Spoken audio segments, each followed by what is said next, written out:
Pemirsa, Lembaga Ilmu Pengetahuan Indonesia akan memperkuat riset produk alam dan obat-obatan tropis pada tahun 2021 ini. Hal ini disebabkan masih minimnya pemanfaatan produk herbal dan tanaman obat dalam kehidupan masyarakat Indonesia.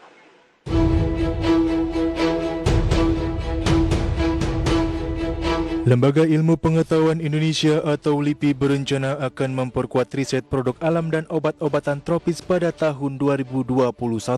Hal ini disebabkan masih minimnya minat masyarakat Indonesia dalam memanfaatkan produk-produk herbal untuk kebutuhan sehari-hari. Pelaksana Harian Kepala LIPI Agus Haryono mengungkapkan bahwa saat ini komposisi bahan-bahan alam sudah cukup dikenal sebagai bahan baku industri obat-obatan di kalangan masyarakat.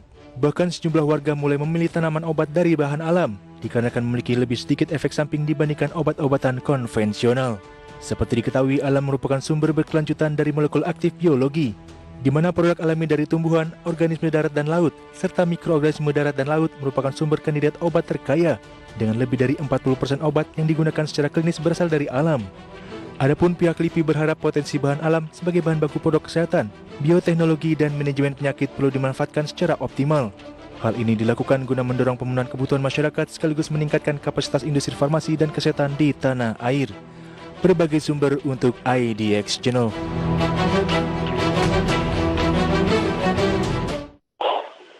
Ya, pemirsa, di Market Review kali ini kita akan membahas topik kolaborasi LIPI dan industri herbal tekan ongkos atau biaya riset. Saat ini kami sudah terhubung melalui via Zoom bersama dengan Bapak Victor S. Ringgo yang merupakan Sekretaris GP Jamo. Kita akan langsung sapa saja. Pak Victor, apa kabar Pak? Selamat pagi pemirsa, selamat pagi Bung David. Baik, Alhamdulillah sehat walafiat. Terima kasih Pak Victor sudah meluangkan waktu di IDX Channel. Topik kita menarik Pak Victor, kolaborasi LIPI dan industri herbal tekan ongkos atau biaya riset. Tapi sebelum kita membahas terkait kolaborasi ini, bisa kita review tidak Pak Victor bagaimana GP Jamo melihat perkembangan industri herbal dalam beberapa waktu terakhir Pak Victor sebelum dan sesudah adanya pandemi? Sebelum pandemi COVID-19, memang industri obat tradisional berkembang dengan relatif baik. Walaupun kami belum memiliki data pasar yang pasti, tetapi secara umum industri obat tradisional, apakah itu industri obat tradisional dalam bidang industri, kemudian UMKM, semuanya berkembang dengan baik.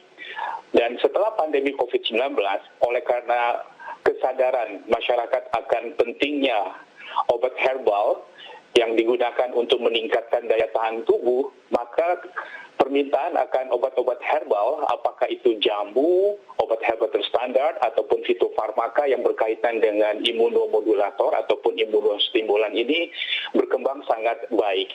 Jadi perkembangan pasar cukup baik pada saat ini merespons permintaan pasar akan obat herbal itu dari masyarakat selama pandemi COVID-19, bahkan sampai pada saat ini. Baik, dari sisi improvementnya Pak Victor, dari sisi pergerakannya, bagaimana GP Jamo melihat pergerakan industri herbal? Apa yang menjadi kendala sampai sejauh ini?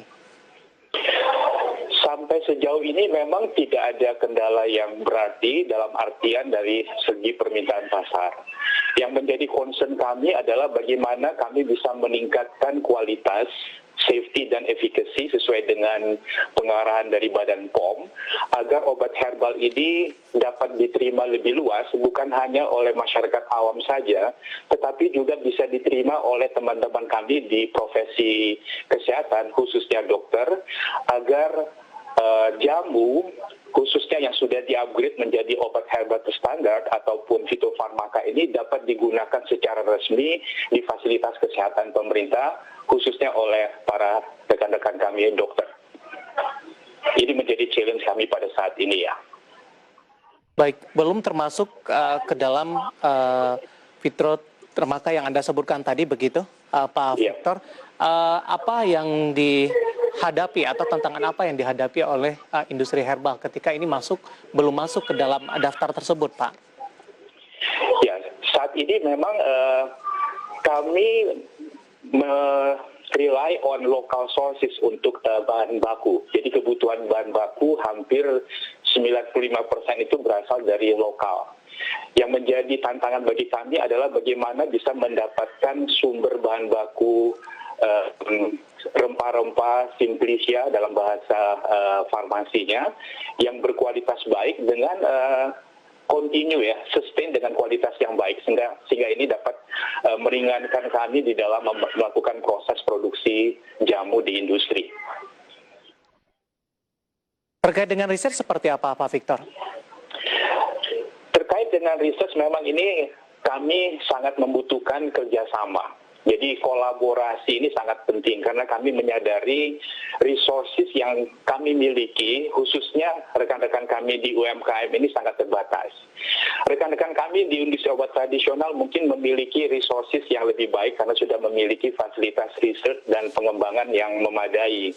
Tetapi kalau sudah dikaitkan dengan uji praklinik pada hewan dan uji klinik pada manusia, tentunya resources kami belum memadai saat ini sehingga kami sangat membutuhkan kerjasama atau kolaborasi dengan rekan-rekan kami di perguruan tinggi farmasi, kedokteran, ataupun institusi pemerintah seperti LIPI, BPPT, dan Litbangkes.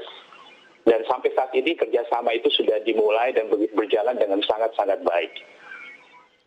Kendala dalam riset dan memerlukan kerjasama dengan pihak lain ini lebih ke arah posisi dana, begitu ya, membutuhkan dana yang cukup besar, atau juga kebutuhan dari sisi infrastruktur pendukung lainnya, Pak Victor?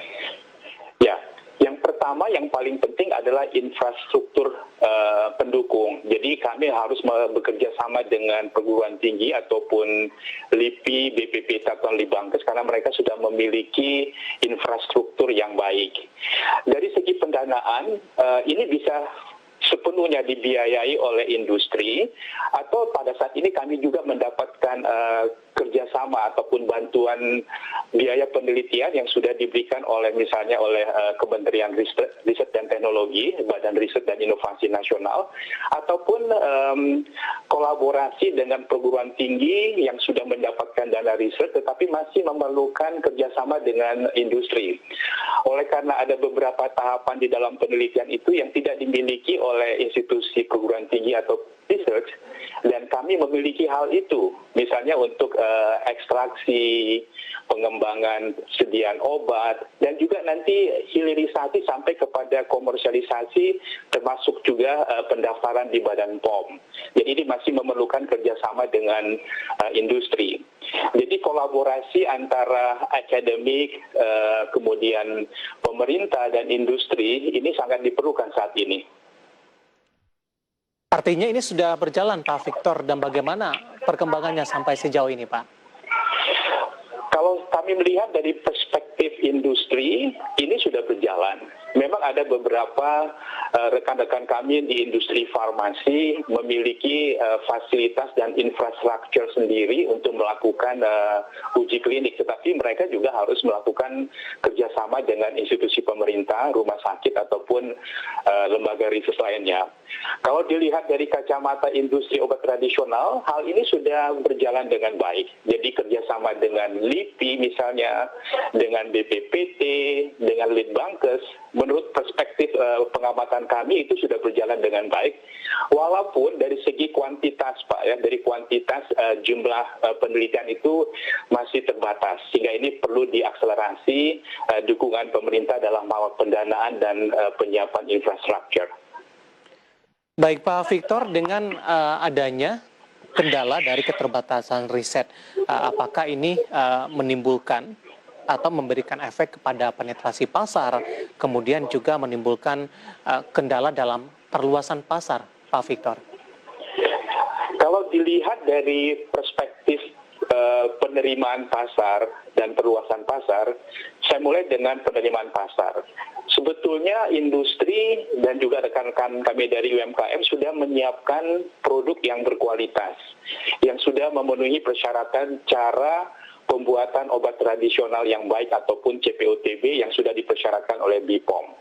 Jadi persyaratan minimum itu sudah kami penuhi dengan disetujuinya registrasi dari produk yang kami kembangkan dan siap untuk di launching di pasar. Beberapa inovasi inovasi yang sudah kami lakukan dari perspektif industri sendiri ya Pak David ya. Ya. Itu adalah misalnya inovasi dalam bentuk sediaan kemasan. Sehingga dengan demikian penggunaan jamu ataupun obat herbal berstandar itu lebih praktis, kemudian dengan taste yang lebih bisa diterima, sehingga dengan demikian kontinuitas penggunaan produk yang kami produksi itu dapat dikonsumsi dalam jangka waktu yang lebih panjang.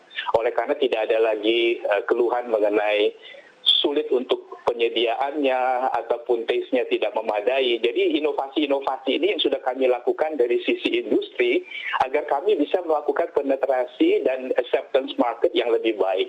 Dan itu sudah berjalan dengan baik sampai saat ini, Pak. Baik, Pak Victor, menarik, kita akan jeda terlebih dahulu, nanti kita akan lanjutkan kembali. Dan